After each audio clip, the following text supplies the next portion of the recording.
industrial property. Welcome back to Empire Builders. Today we're talking about industrial property, investing it, and we're joined by Lily Cawthorne. So thanks for joining us again.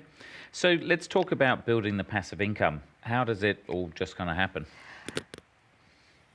The hard part is not to spend it. You know, when you've been earning a wage and you're just dying to get a new car and travel overseas, particularly me because my home is in Europe, so you see it building up. You get 2,000, 4,000, 6,000. You go, oh my God, $10,000. Oh, that's an airfare and that's a down payment on a car. The hard part is to resist that. But I had a very good mentor who said have a separate bank account for each investment property. Do not dip into it and do not cross-pollinate. Don't sort of borrow from there and use it for here and then pay it back from there. Just keep it really clean, and that way it's easy to do your bank recs and it's easy to do your tax. Once you've paid off the mortgage of the first one, then all of that money is yours to keep. In the beginning, and maybe you got 300 of it and 1,400 of it was going to the bank until pay the mortgage off quick. That's the other thing. So then save it up and buy the second one. I call it, and we all know the fairy tale of the golden goose. If a goose is laying a golden egg, you're mad to kill the goose, aren't you? You want to collect the eggs, even if there is only one a day or one a week. Just collect them. It's the same. Just collect up your passive income and resist that urge to increase your way of life. So, we really didn't increase our standard of living as we made more and more money. In fact, it got to the stage where we probably should have. But you end up being addicted to the high bank balance instead of addicted to the shiny new car. And so it's all about sacrifice, isn't it? If you want more later on, you've got to sacrifice more today. And it's about your goal. If your goal is to buy a car, then great. But that wasn't our goal. Our goal was to retire young and travel and have everything in our retirement instead of in our working life. Now, you mentioned before that you might look at your property portfolio maybe once a year to see if assets are performing. How do you know if it's performing or not? I just get a calculator. Just that's all it is. And I leave that part up to my husband because he's a whiz at that sort of thing. I hated maths at school. But basically you just look at what your profit is and look at what you paid for the asset and divide one into the other and come out with a percentage figure. It's as easy as that. And then effectively you can speak to your property managers to say, well, across your 1,000 properties or 100 properties, what is the average return on these kind of things? Absolutely, that's right. And you're literally always looking at yield on industrial? So yes. You're not looking at the growth too much? No, although having said that, my little factory that I paid $225,000 for was only worth around $320,000 6 months ago. Now it's nearly worth $500,000. So it's suddenly gone up. But I'm not going to sell it because that little piece of money I can't do anything with anymore. So I would get back my original 225 and I'd get another 225, but I couldn't buy anything better than what I've already got for the same money. Yeah. Whereas I've got a great tenant who's never left in all the whole long time and their passive income's coming in. So for me, it's still a really good yield because I paid so little for the factory. But if I had to buy that factory today, the yield would only be 6%. It wouldn't be 9% because I would have had to pay more for the factory. Sure. But it's a cycle and it goes every 10 years. It goes around and round. Prices go up in the buildings and then they reach a point where people won't spend anymore. So then prices go up in the rent because people go, I'm not going to buy, it's too expensive, I'll rent. It's cheap to rent. And so gradually those go up. And then it gets to the point where they go, the rent's too dear, I'm going to buy. And in the meantime, the developers have come in and built some more units. So it's all a case of just riding the cycle. Get on that big Ferris wheel and just ride it. Now, in your book, as well as talking about the golden goose, you talk about money makes money. Yes. What do you mean by that? Well, exactly that. Every millionaire will tell you your first million is the hardest, and it is. Your first, just don't spend it. That's what it basically means. When you first start to make extra money, because you're making extra money across a lot of areas. You're learning how to pay less tax because your financial advisor's giving you all those ideas that your normal accountant probably didn't have access to. You're saving more in your super fund. You're earning more in your working life because you're maturing and learning more skills, and particularly if you own a business.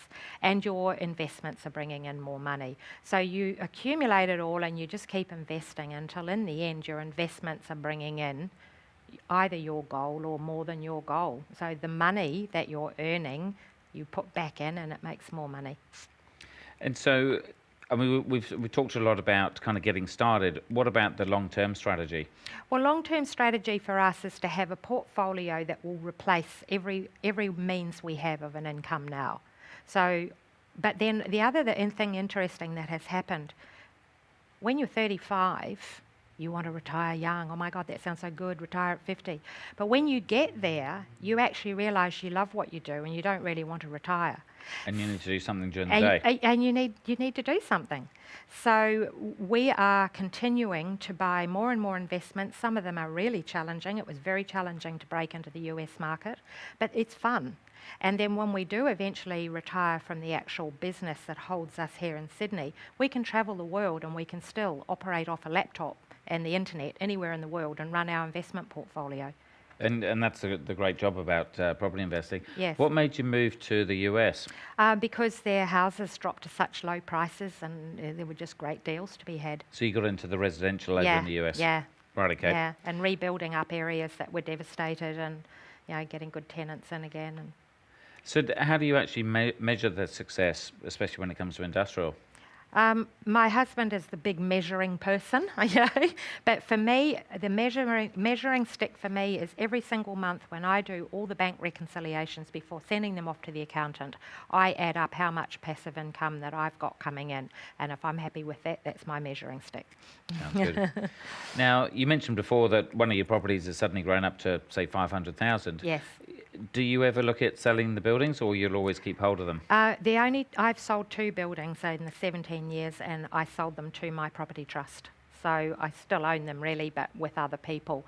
So we started a property trust for our staff and our family, and that means that people that haven't got a lot of money, and this can apply to anybody listening to your show as well, if you can accumulate up to $80,000 to $100,000 and you don't want the worry of owning your own factory, you can buy into a property trust.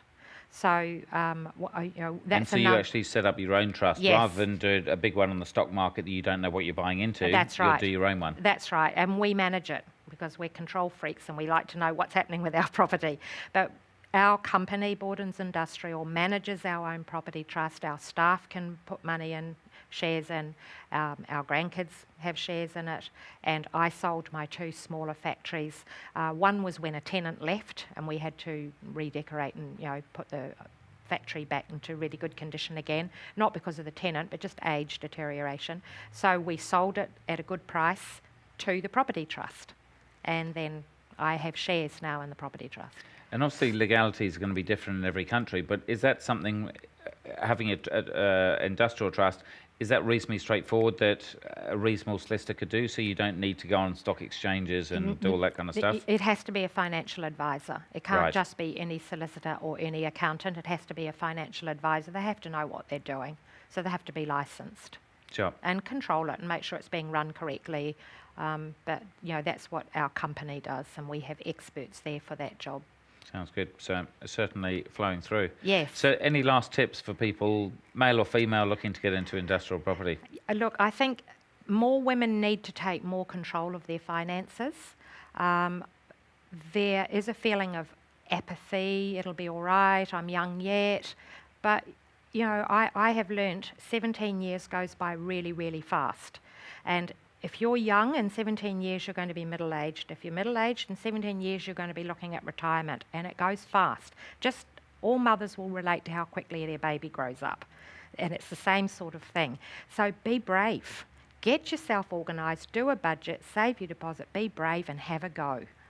Well, good on you, and well done for doing what you've done and for sharing it with other people as well. Thank you, Chris. Thanks for having me. So thanks for joining us on the show. I'm sure you'll see that this is a completely different interview to normal.